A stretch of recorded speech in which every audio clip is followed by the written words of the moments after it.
just about loaded in to map number 2. And you guys will see things like overlay changes and whatnot moving forward. As I said, this is the first qualifier. This is not the main event. So when that time comes, you guys will, we'll have ironed out all the kinks. The 2v2 broadcasts are especially tricky just because we don't do them very often, and I figured that you guys would want to be able to see, constantly all the statistics, all the information that's available for both players, which, still want to, of course, make sure that we can have the logos and whatnot for our awesome sponsor making all of this happen. But in the top right, we've got Team Monoxide, the Terran Zerg power combo that went for that Hellion Speedling play, which was actually pretty well defended, all things said and done, by Team Bay. And that's because they're my bays. Team with Moosegills and Bales. So Bales actually played Terran in an earlier series, the first one that we saw in them play, I guess, in this qualifier, this cup, as it were. So this is actually kind of neat because I can basically say I have no idea what he's gonna do, since it's basically a different game when you're playing another race. If you guys never off raced in StarCraft 2, you're missing out. Okay, trust me. If you think you know the game, just try playing a different race, and you'll quickly realize how little you know. Moosegills is drone scouting, though. He wants to make sure that he's not up against anything really aggressive like we saw in the last game. It is not a gas first. This is looking more like a Reaper play. And that drone actually just nibbling away on the SCV, just being really annoying, trying to potentially force him to, I guess, pull this SCV, right? He's already forced that little bit here. And Spectre is actually looking to go hatch first to this bottom base. Interesting. So that means we're going to see a lot of creep spread this game, I'd have to imagine, since we won't be able to wall this off most likely. And the Terran player will be taking the safe base in the back corner. And Bales, Cybernetic Score starting up, so we won't know what he's really looking to do for a bit.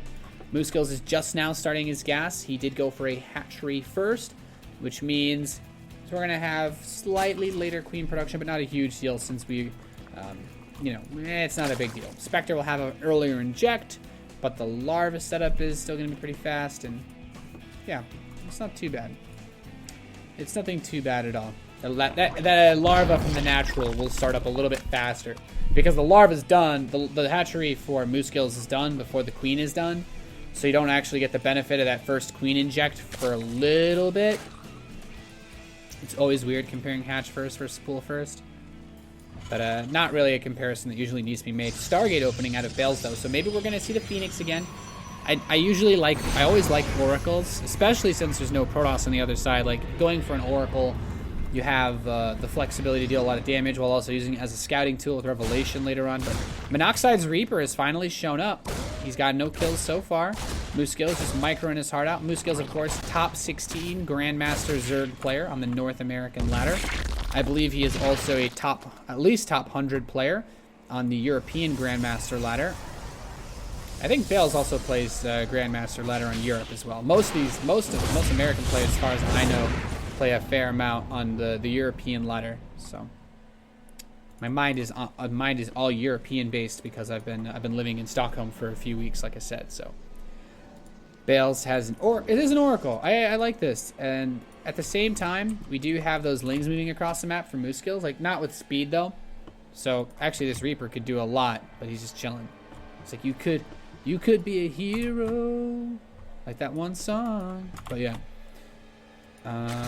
Is there really much here to defend? Okay, Spectre's making some links, and his speed is only barely behind. Actually, 20 seconds could be a pretty big deal with how fast Moosegills is pushing.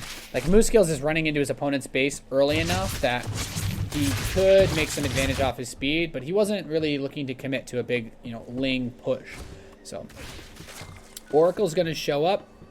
There are some Marines here with the support of the Queen. They really shouldn't be able to get too many kills. Just going to pick off a few drones and run by. So, okay. Oh, but going into the Terran base now, there's no... Okay, Mr. just finished, so never mind that. Just being annoying. Delaying the factory is really, really big. Since Stim has actually not yet started for Monoxide, he doesn't really have any way to get aggressive. Like, he needs medevacs or widow mines and such things. And now the factory starts, so delayed a nice bit. Zergling counterattack from Spectre looking to come in on this Nexus of Bales. Bales doesn't have too much to actually defend this base. Where's the mothership core? Okay, there we go. So he can force an overcharge, but the Lings are just going to run straight into Moosegills' base, was to park his queens behind, and there's actually not many units here to fight, so Bales might have to come in. Okay, the Lings are coming home. All right, all right. Going to go into the natural expansion now, and basically just playing Ring Around the Rosie. But this also opens the door for the Protoss units to get to work, and maybe... Oh, he doesn't have enough Warpins to block this. Oh, sick force field locking in all the Lings of Spectre. Oh, is he going to lose his probe? No. Oh, he loses a probe. 2 probes? Okay, okay. But he got all the Lings, which is actually really nice, because I think if he ran down here, he might have been able to kill a few more, and he still avoided using a Photon Overcharge. So he's going to have a full energy Mothership Core, which is always nice, being able to recall and then Photon Overcharge if he decides to get aggressive. This Oracle up to 7 kills now, just scouring the map for anything that it can annihilate, obliterate, what have you. It's like, oh, some Lings? Let me kill those. Oh, you built more drones to mine gas with? No. And look at that, just another 3 kills. Even killed a larva. Yeah, Oracle's actually good versus larva. Who knew? So, Moosegills is checking for third bases from either of those guys, and this is where this team managed to get a lead in the last game, was just off of their play with a third base. They just had a ridiculous amount of units, and there was not really much that these guys could do once they were Colossi. Big number of gateways actually finishing for Bales. He's moving up to 6 gates. He's got Blink about to finish up, and he does have a 2 base economy, so this doesn't have to be some sort of all-in. So he starts +1 attack now. But this Oracle, actually, you can't deny the hatchery, can it? It's got a little bit more energy left. I guess if it had more energy, it could. That'd be pretty sick. It is slowly whittling it down, but it runs out of energy.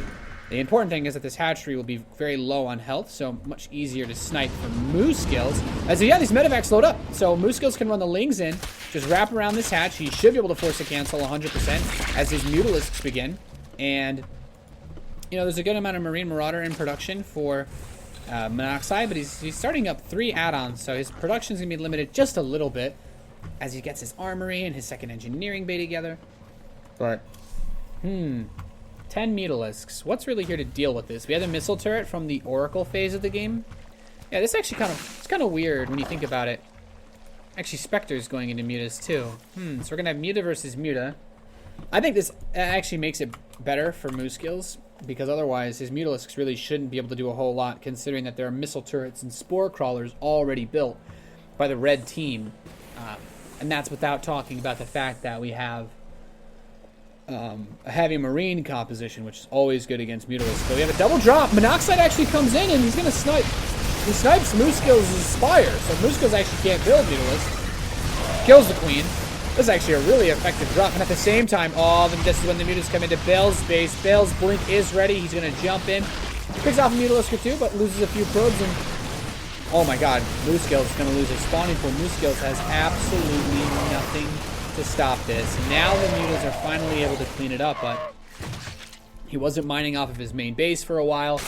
He still does need to build another spawning pool. There we go. So let's see what kind of counter damage he can do. Can he deny the third base again? I'm not really feeling it. These Overlords are going to die. This Oracle. Oh, you ran right into him. Okay, tags with the Revelation. He's just going to get the hell out of there. But boy, haven't you heard, these Mutas are fast. They move at the same speed, so it's like the Oracle should escape, but still a risky position to be in, as a bunch of Banelings are going to start up outside here. Now, if he could get with that Baneling speed on the creep of these Marines, it's actually kind of interesting when you think about it. The negative of playing Zerg Terran as a team, all these Mutas hitting the third base, the negative of having Zerg Terran as a team is that Baneling speed is so good. He's going to come in here with these Lings, try to get him out of the sentries, force fielding.